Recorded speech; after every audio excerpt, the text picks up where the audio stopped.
नमस्ते।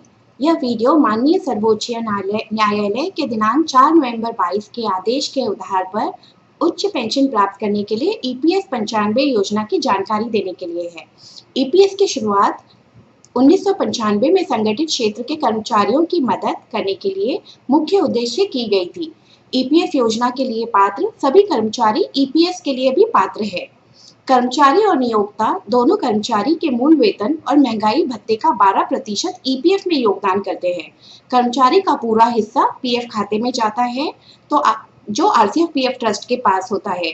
नियोक्ता का योगदान ईपीएस में 8.33% की दर से पेंशन योग्य वेतन के ऊपर किया जाता है, जिसकी ऊपरी सीमा ₹15,000 कैप वेतन के अनुसार ₹1250 प्रति माह है और नियोक्ता का शेष अंशदान पीएफ खाते में जाता है। सुप्रीम कोर्ट के आदेश दिनांक 4 नवंबर 22 के अनुसार आरसीएफ लिमिटेड के कर्मचारी, पूर्व कर्मचारी वास्तविक वेतन पर पेंशन प्राप्त करने के लिए जॉइंट ऑप्शन फॉर्म जमा करने के पात्र है।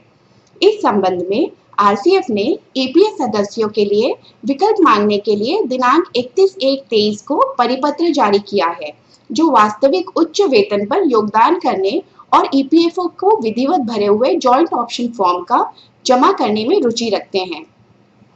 कर्मचारी, पूर्व कर्मचारी जॉइंट ऑप्शन फॉर्म अनेक्चर ए के रूप में दिनांक 31/1/23 के परिपत्र के साथ उपलब्ध है। 1/9/2014 से पहले सेवानिवृत्त हुए ईपीएस सदस्य कर्मचारी यानी जिन्होंने 58 वर्ष की आयु पूरी कर ली है, यानी 1/9/2016 से पहले 60 साल की उम्र में सेवानिवृत्त कर्मचारी इस विकल्प के लिए पात्र नहीं होंगे।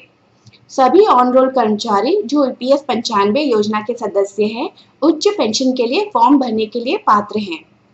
आपके वास्तविक वेतन और पहले से कैप वेतन के आधार पर यानी 2001 तक 5,000, अगस्त 2014 तक 6,500 और सितंबर 2014 से 15,000 जो योगदान नियोक्ता के योगदान से ईपीएफओ को भुगतान किया गया था 8.33 की दर पर और बाद में वास्तविक उच्च वेतन के 8.33 मूल और डीए बेसिक प्लस डीए पर देय होगा। इस अंतर की देय राशि और ईपीएफओ को जमा करने की आपके जॉइंट ऑप्शन फॉर्म की जांच करने की आवश्यकता होगी यदि उच्च पेंशन की योजना का विकल्प चुना गया है तो। पूर्व कर्मचारी को अंशदान के साथ साथ लागू ब्याज यदि कोई है तो उसका वहन करना होगा। अभी ईपीएफओ को भुगतान करने के तौर तरीकों का इंतजार है। ऑन रोल कर्मचारी यानी मौजूदा कर्मचारियों के संबंध में उच्च वेतन और उनके अतिरिक्त योगदान को पहले से ही व्यक्ति के पीएफ ट्रस्ट खाते में जमा कर दिया जाता है, जिसे आपके निर्देश और ईपीएफओ की सलाह पर ब्याज सहित ईपीएफओ को भेज दिया जाएगा। उपलब्ध रिकॉर्ड से पिछले वास्तविक वेतन से संबंधित डेटा आरसीएफ इंटरनेट के साथ साथ आरसीएफ वेबसाइट पर भी प्रकाशित किया गया है। इसे आप rcflimited.com वेबसाइट पर पोर्टल ईपीएस 95 में लॉगिन करके देख सकते हैं। लॉगिन के लिए सभी पूर्व कर्मचारी यूजर नेम के रूप में अपने 6 अंकों के कर्मचारी कोड को पासवर्ड के रूप 6 अंक के कर्मचारी कोड और पासवर्ड के रूप में कैपिटल अक्षरों में पैन नंबर का उपयोग करें। सभी ऑन रोल कर्मचारी अपने आरसीएफ ऐप के कर्मचारी कोड और पासवर्ड का इस्तेमाल करें लॉगिन के लिए। कृपया महीने के अनुसार मूल वेतन और डीए की जांच करें और किसी भी विसंगति के मामले में सहायक दस्तावेजों के साथ eps95option@rcfltd.com इस ईमेल आईडी पर या फिर हेल्प डेस्क पर संपर्क करें। उच्च पेंशन के लिए अतिरिक्त योगदान के प्रोविजनल राशि पोर्टल पर प्रदर्शित किया है और देय ब्याज की गणना अभी नहीं की गई है क्योंकि ईपीएफओ से कोई स्पष्ट दिशा निर्देश अभी नहीं मिला है। देय राशि परिवर्तन के अधीन है। वर्तमान ईपीएफओ दिशा निर्देशों के अनुसार पेंशन की गणना इस प्रकार होता है: ईपीएस पेंशन योग्य सेवा वर्ष गुना पेंशन योग्य वेतन विभाजित 70। पेंशन योग्य वेतन पिछले 60 महीनों के मूल और डीए का औसत है।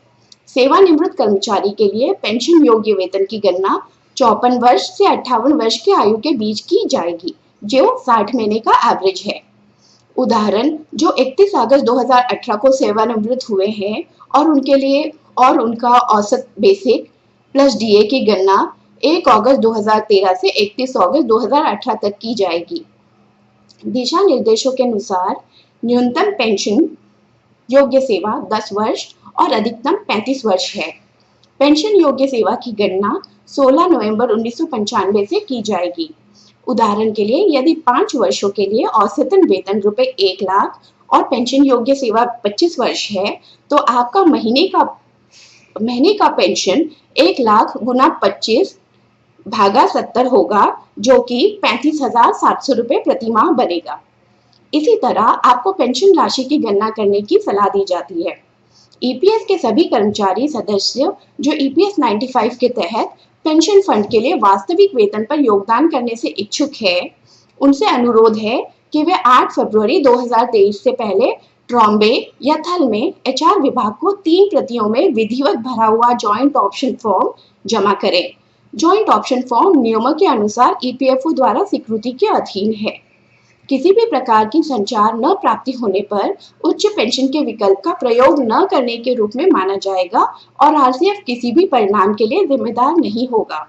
जॉइंट ऑप्शन फॉर्म दिनांक 31/1/23 के परिपत्र के साथ है। एक बार जमा किया गया जॉइंट ऑप्शन फॉर्म अपरिवर्तनीय है।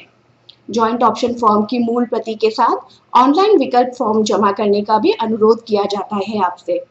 ईपीएफओ से दिशा निर्देश प्राप्त होने पर अंतिम देय राशि, मूलधन और ब्याज यदि कोई है तो इसकी सूचना उन कर्मचारी को दी जाएगी जिन्होंने उच्च पेंशन के लिए विकल्प का प्रयोग किया है। किसी भी स्पष्टीकरण या मार्गदर्शन के लिए कृपया 31/1/23 के परिपत्र में दिए गए हेल्पलाइन नंबर पर संपर्क करें। हेल्प डेस्क की सुविधा ट्रॉम्बे मानव संसाधन विभाग दूसरी मंजिल के प्रशासनिक भवन में सवेरे 11 बजे से दोपहर 1 बजे और दोपहर 2:30 बजे से शाम 4:30 बजे तक है और थल एचआर यूनिट में भी उपलब्ध कराई गई है। धन्यवाद।